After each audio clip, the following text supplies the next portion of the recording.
Ce qu'on va voir ensemble, c'est la relation fournisseur. Déjà, dans notre carnet de contacts, on retrouve différents contacts comme des prospects, des clients, des fournisseurs.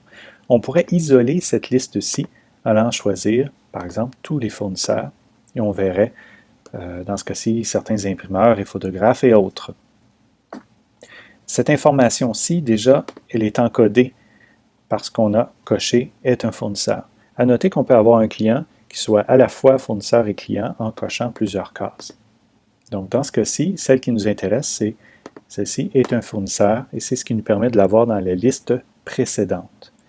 Évidemment, ça roule comme un client ou autre. On peut ajouter des personnes contacts, on peut mettre des notes, on peut rentrer même des documents et autres. Ce qui nous intéresse dans ce cas-ci, c'est probablement d'avoir des catégories. Quand je clique là-dessus, je peux avoir ici « Catégorie fournisseur ». Et en passant, si jamais vous avez un écran qui est un peu différent, on peut voir comment l'adapter également pour vous essayer toutes ces informations-là. Donc, dans ce cas-ci, catégorie fournisseur, je pourrais rentrer photographe.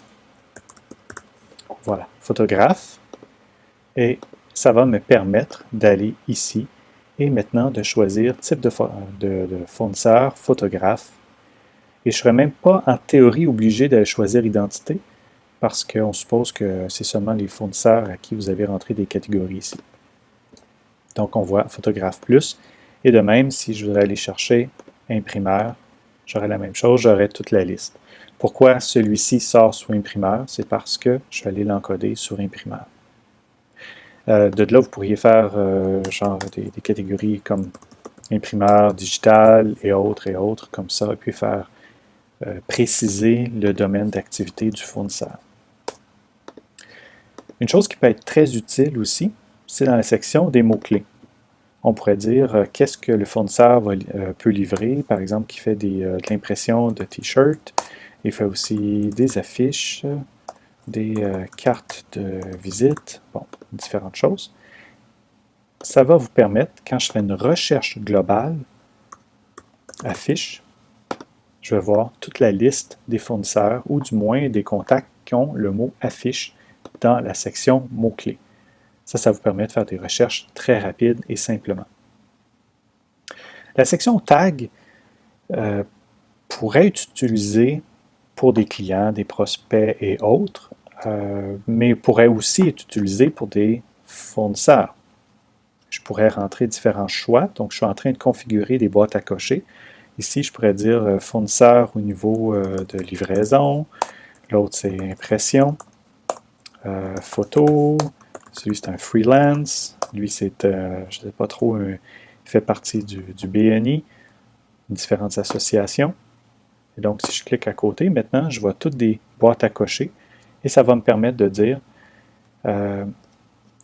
après, j'aimerais voir tous ceux qui sont dans le BNI et je vais retrouver encore mon même contact. Donc, juste pour faire un peu différent, je vais aller chercher ma liste de fournisseurs. Je vais aller prendre l'imprimerie photographe plus et je vais dire, OK, elle fait partie du BNI et c'est un freelance. Donc, si je cherche BNI, je vais voir ces deux-là. Donc, comme je dis, la section ici, tag, peut être utilisée pour différents types de contacts. De même pour mots-clés, mais ça pourrait vous servir pour la relation fournisseur. Mais si on regarde le champ qui est spécifique à fournisseur, c'est bien lui, catégorie. Et ce qui est spécifique au fournisseur, c'est bien de le cocher ici, comme fournisseur. Maintenant, on voudrait peut-être rentrer des notes en disant, voici quand on travaille avec ce fournisseur-là, tarif tel truc. Et ensuite, attention,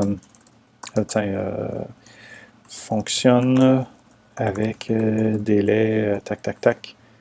Et on pourrait rentrer cette information-là ici. De même que des documents spécifiques pour le fournisseur, avec son adresse FTP et autres.